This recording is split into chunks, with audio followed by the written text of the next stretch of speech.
Hallelujah, जय मसीह की। आप सबका एक बार फिर स्वागत है कैलवरी पॉडकास्ट में। और हम परमेश्वर का धन्यवाद करते हैं इस दिन के लिए, इस मौका के लिए कि एक बार फिर परमेश्वर ने ये समय दिया कि हम इकट्ठा हो सकें। आज मैं परमेश्वर के वचन में से आपको प्रोत्साहित करना चाहता हूँ। बाइबल कहती है कि हमारा परमेश्वर ऐसा परमेश्वर नहीं है जो हमारी मुश्किलों से वाकिफ़ नहीं है, जो हमारी कठिनाइयों से वाकिफ़ नहीं, बल्कि एक ऐसा हाई प्रीस्ट, एक ऐसा परमेश्वर जो हर तरीके से आजमाया गया, हर तरीके की ताड़ना उस पर पड़ी, फिर भी वह बिना पाप के रहा।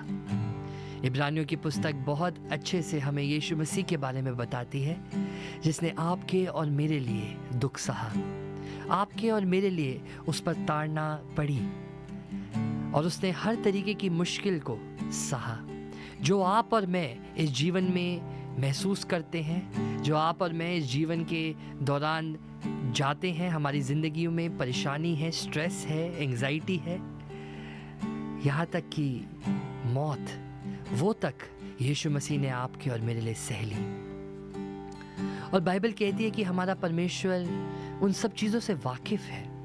वो जानता है कि हमारे जीवन में ये सब मुश्किलें हैं, पर उनके बावजूद वो हमसे प्यार करता है और हमें उन मुश्किलों में से छुड़ा लेता है। हालेलुया।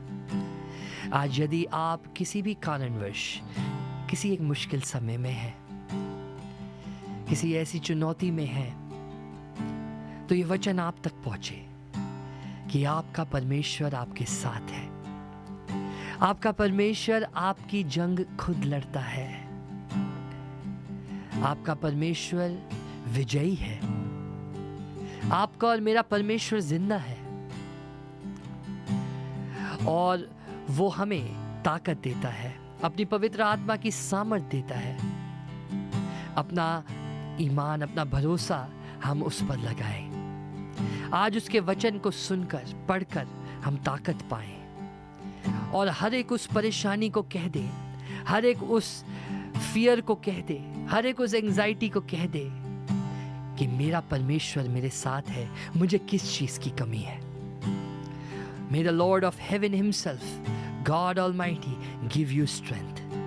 और वो परमेश्वर जिसने अब तक आपको संभाले रखा, अब तक आपको बचाए रखा, अब तक उसने आपकी हर जरूरत को पूरा किया, वो परमेश्वर विश्वास योग्य है। वो परमेश्वर वादों का सच्चा परमेश्वर है और वो आपके साथ है। आमीन।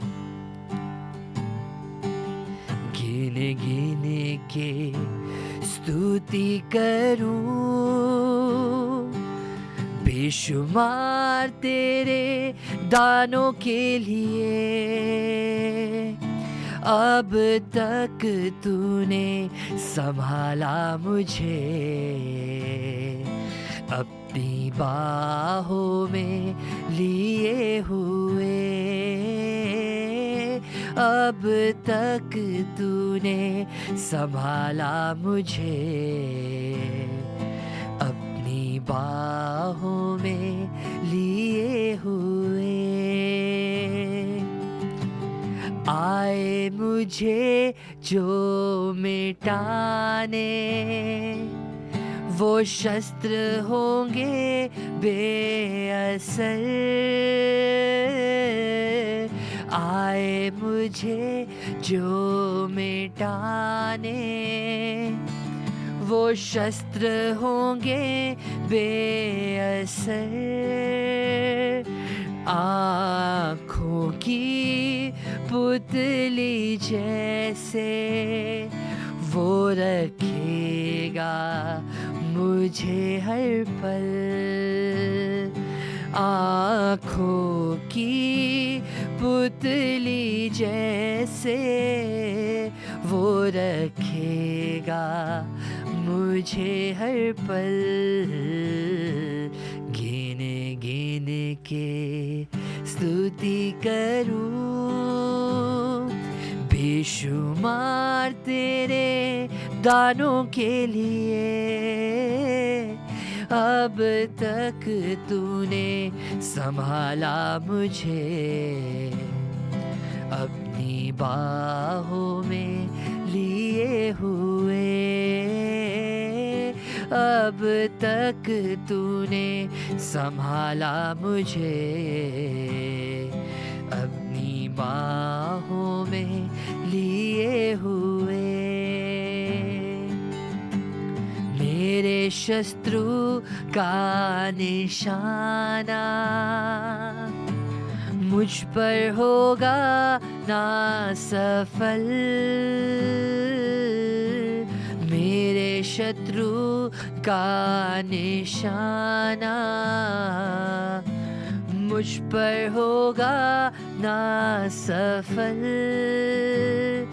मेरा रचने वाला मुझ पर रखता है अपनी नजर। ओ हालेलुया, मेरा रचने वाला मुझ पर रखता है अपनी नजर। आई सब कहें, गिन गिन के स्तुति करूं, बेशुमार तेरे दानों के लिए, अब तक तूने संभाला मुझे, अपनी बाहों में लिए हुए, अब तक तूने संभाला मुझे, अपनी बाहों में लिए हुए। फिर एक बार हम आपको वेलकम करते हैं कैलवरी पॉडकास्ट में। कई बार ज़िंदगी में मुश्किल सवाल उठते हैं और हम भी उन्हें कभी कभी सोच कर ऐसे ही टाल देते, कभी और, कहीं और, कुछ और। पर कुछ सवालों का जवाब हमें देना ज़रूरी है। आखिर हम कौन हैं? हम इस दुनिया में क्यों हैं? हमारा मकसद क्या है? हम यहाँ से जा कहाँ रहे हैं? क्या बनाने वाले ने किसी मकसद के साथ मुझे बनाया? क्या उसने मुझे वो मकसद बताया है?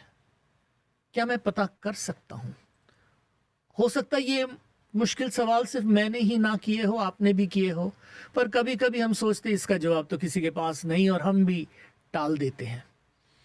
मैं आपको बताना मांगता हूँ, बाइबल बताती है इब्रानियों की किताब में कि ईश्वर ने आदिकाल में भविष्यवक्ताओं के द्वारा भांति भांति से अलग अलग तरीके से इंसान से बातें की, और इन आखिरी दिनों में वो खुद इंसान बन के आया और उसने हमसे बातें की। और ये खुदावन यीशु मसीह का आना, उसका जीवन, उसकी मृत्यु, उसका मुर्दों से जी उठना और उसका आसमान पर उठाया जाना और उसका बादलों पर फिर भविष्य में वापस आना, ये सब बातें उसके साथ जुड़ी है। इंग्लिश में एक बड़ा वर्ड है जिसको हम हिस्ट्री कहते हैं। हिस्ट्री, इतिहास, दो शब्दों से बना है, हिज स्टोरी। तो अगर देखा जाए तो हिस्ट्री इज हिज स्टोरी। उसकी कहानी है ये कहानी उसकी है जिसने आपको और मुझको बनाया।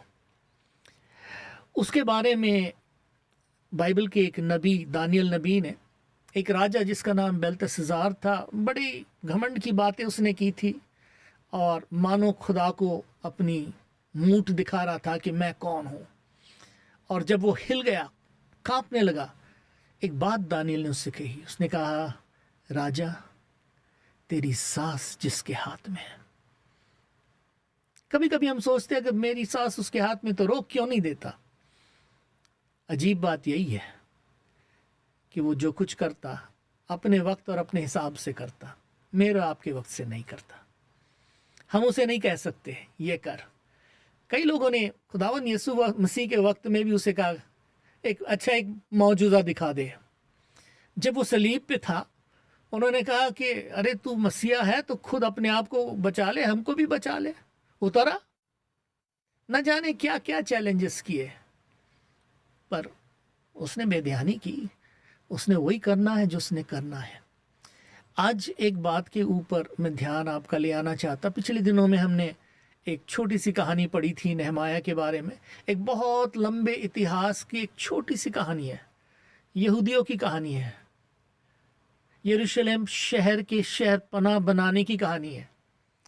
तो इतने बड़े इतिहास की एक छोटी सी कहानी है, पर वो कहानी हमने क्यों पढ़ी, वो कहानी की अहमियत क्या है, मेरे ज़िंदगी में उसका कनेक्शन क्या है, मैं उन लोगों से कनेक्शन क्या है।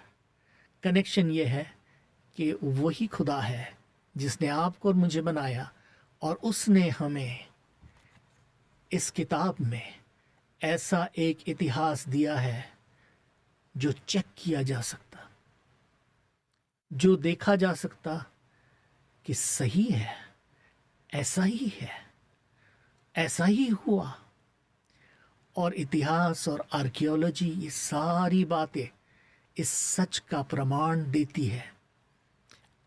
वो दीवारें आज भी हमसे बातें करती है कि जो खुदा कहता है सो करता है।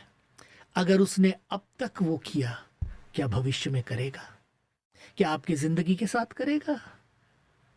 और ये कारण है कि आपके और मेरे लिए ज़रूरी है हम इन बातों को परखें, चेक करें, देखें सही में ऐसा है या नहीं। और ये सारी बातें जो है पुराने नियम की, हमें नए नियम तक ले आती है, जहाँ पर हम प्रभु यीशु मसीह के बारे में पढ़ते हैं। क्योंकि ईश्वर ने पहले ही बताया था कि वो मानव जाति के लिए एक रास्ता खोलेगा। तो जब ईश्वर ने मनुष्य को बनाया, बाइबल कहती मनुष्य ने पाप किया, और पाप ने मनुष्य को ईश्वर से अलग कर दिया। पर फिर भी ईश्वर ने मनुष्य को, मानव जाति को समाप्त नहीं किया। उसने उनको वक्त दिया। क्यों दिया? इसलिए कि वो उसकी पहचान में वापस आए। और हम इस पहचान में वापस आने की कहानी पुराने नियम में पढ़ते हैं। और हम पढ़ते हैं कि ईश्वर के पास अपना एक इंतज़ाम है जो सारे मानव जाति के लिए है। क्या इंतज़ाम है? उसने बार बार कहा कि ईश्वर खुद मनुष्य बनकर आएगा। और बाइबल बताती है कि मसीहा, बचाने वाला आएगा। नबियों ने कहा कि वो आएगा और वो हमें बताएगा। अब सबके मन में सवाल ये है कि जब वो आएगा, कौन होगा, कब आएगा और क्या बताएगा? इन सब सवालों का जवाब हम नए नियम में पाते हैं। कैसे परमेश्वर ने सही समय पर अपने बेटे प्रभु यीशु मसीह को भेजा। तो पुराने नियम का पूरा जो इतिहास है वो एक तरफ जाता है, और वो यीशु मसीह की तरफ। और सारे यीशु मसीह का जो जीवन है और उसका जो कार्य है वो एक तरफ जाता है, वो है क्रूस के मृत्यु की तरफ। और वहां पर हम इन सब सवालों के जवाब को पाते हैं कि ईश्वर का एक इलाही, ईश्वर का एक बहुत बड़ा इंतजाम पहले से, खुदा ने इंसान को बनाने के पहले से खुदा ने उसे रच रखा था। और एक आसमानी मंदिर जहां पर ये सब कुछ प्रभु ने हमारे लिए किया था, उसका एक जमीनी चित्र हम यरूशलेम के मंदिर में देखते हैं। और ये कारण था कि उसके तरीके को, उसके प्रोसेस को, उसके चीज़ों को बिल्कुल ठीक तरीके से करना, क्योंकि वो चित्र था। और इस तरीके से हम इस पूरी कहानी को एक होते देखते हैं कि असली चित्र जो है वो ये है कि परमेश्वर मनुष्य से, आपसे, मुझसे, सारे मानव जाति से प्रेम करता है। क्या उसको प्रेम करना जरूरी था? बिल्कुल नहीं। क्या वो न्याय कर सकता था? क्या सजा दे सकता था? बिल्कुल। जो मसीहा ने आना था, संदेशा देना था, वो संदेशा क्या था? किसी स्वर्गदूत ने क्यों नहीं दे दिया? किसी भविष्यद्वक्ता ने क्यों नहीं दिया? परमेश्वर ने खुद अपने बेटे को भेजा ताकि वो हमें बताए। और यीशु मसीह ने ये संदेश हमें दिया, और उसको हम यूहन्ना 3:16 में एक सारांश में पढ़ते हैं कि परमेश्वर ने, खुदा ने, आकाश और जमीन के बनाने वाले ने, जहां से एक लोग, एक जाति, एक समाज, उनसे नहीं, सारे दुनिया से ऐसी मोहब्बत रखी, वो मोहब्बत जो सेल्फिश नहीं है, ऐसी मोहब्बत जो अपनी भलाई नहीं दूसरे की भलाई चाहती, ऐसी मोहब्बत रखी कि उसने अपने इकलौते बेटे को दे दिया। इसका क्या मतलब दे दिया? कुर्बान किया, एवज में दिया, बदले में दिया, ताकि हर एक इंसान को ईश्वर तक पहुंचने का एक रास्ता मिल जाए। ऐसी मोहब्बत रखी कि उसने अपना इकलौता बेटा दे दिया। क्या करना पड़ेगा? हम कुछ ना कुछ करना मांगते हैं। ऐसे कैसे होगा कि मैं कुछ ना करूं? जो कुछ करना था उसने सब कुछ पूरा किया। मुझे एक ही काम बाकी है, और वो है उसके ऊपर ईमान ले आना। क्योंकि जब मैं ईमान ले आऊंगा, बाकी सारी चीजें वो मेरे जिंदगी में करेगा। क्योंकि मैं अपने आप को बदलने की कोशिश जो करता हूं, उसमें नाकामयाब ही होता हूं। मजहब कहता मुझे मजहबी बन, पर मैं हूं गुनहगार। मजहब बार बार कहता है मजहबी बन, और मैं मजहबी बनने का ढोंग तो रच सकता हूं, का दिखावा कर सकता हूं, ये कह सकता हूं मैं उससे ज्यादा मजहबी हो रहा हूं, पर यह नहीं कि मैं मजहबी हो गया हूं। मजहब ने एक ही चीज किया, मुझे बताया तू गुनहगार है। और सवाल मन में ये उठता, इस गुनाह से आजादी कैसे मिलेगी? और ये आजादी खुदावन यीशु मसीह देने आए। उन्होंने ये काम पूरा किया। सलीबी मौत में खुदावन यीशु मसीह ने सलीब से कहा तमाम हुआ, पूरा हुआ। 7 शब्दों में से एक जो खुदावन यीशु के शब्द थे वो था इट इज फिनिश्ड। पूरा हो गया, तमाम हो गया। जो यूनानी वर्ड है वो है टेटेलस्टाई। इसका मतलब अगर कोई कानूनी डॉक्यूमेंट हो, जो कर्जा हो या कुछ, उसके ऊपर जब मोहर लग जाए कि ये पेड़ हो गया जी, अब इस कागज का कोई दाम नहीं रहा, वो शब्द खुदावन यीशु मसीह ने कहा तमाम हो गया। इसका मतलब आपके और मेरे नजात का काम पूरा हो गया। क्या मतलब? अब मुझे कुछ नहीं करना है? जी नहीं, जो कुछ करना था उसने कर दिया। आपको सिर्फ ईमान लेकर आना है। और बाइबल कहती है जो ईमान लाएगा हलाक नहीं होगा, उसकी जिंदगी में अंदर से तब्दीली शुरू हो जाएगी। अब बाइबल कहती है जो कोई मसीह में है वो नई पैदाइश है।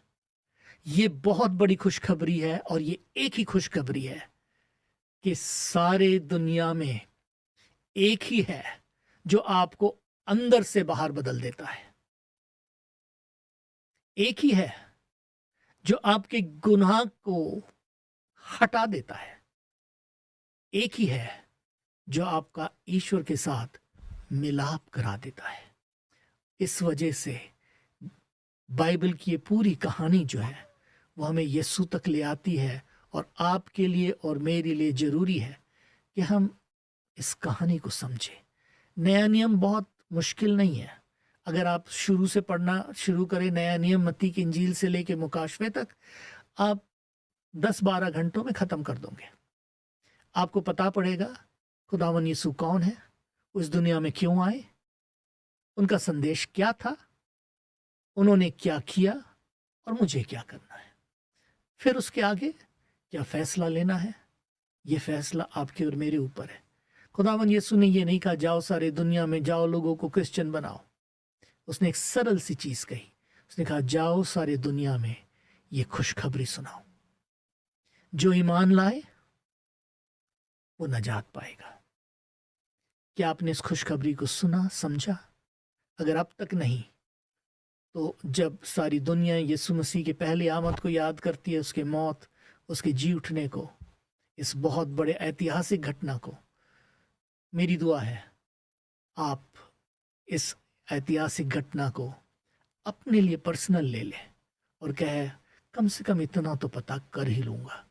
पढ़कर निकाले, सुनकर निकाले और देखें ईश्वर आपसे क्या कहता है। प्रभु आपको बहुत आशीष दे। सुनने के लिए बहुत बहुत धन्यवाद। हमारा प्रोग्राम देखते रहिएगा, हम बनाते रहेंगे इसीलिए ताकि आप देखें। खुदावंद आपको बरकत दे। आइए हम दुआ करें। प्यारे खुदावंद, हर एक सुनने वाले को बड़ी बरकत दे। और जब हम इन दिनों में तेरी पहली आमद को याद करते हैं, तेरे मौत को, तेरे सलीबी दुख उठाने को, तेरे मौत से जी उठने को और उस खुली कब्र को याद करते हैं जो आज भी खाली है, क्योंकि तू जिंदा आसमान पर है और फिर आने वाला है। प्यारे खुदावंद, हर एक सुनने वाले पर एक तब्दीली तू लेकर गया, एक जिंदगी का चेंज लेकर गया। और होने दे प्यारे खुदावंद, ये बातें जो उन्होंने सुनी है समझे भी और उनके अंदर उतर भी आए। हर एक को बड़ी बरकत देना, यीशु के नाम में, आमीन।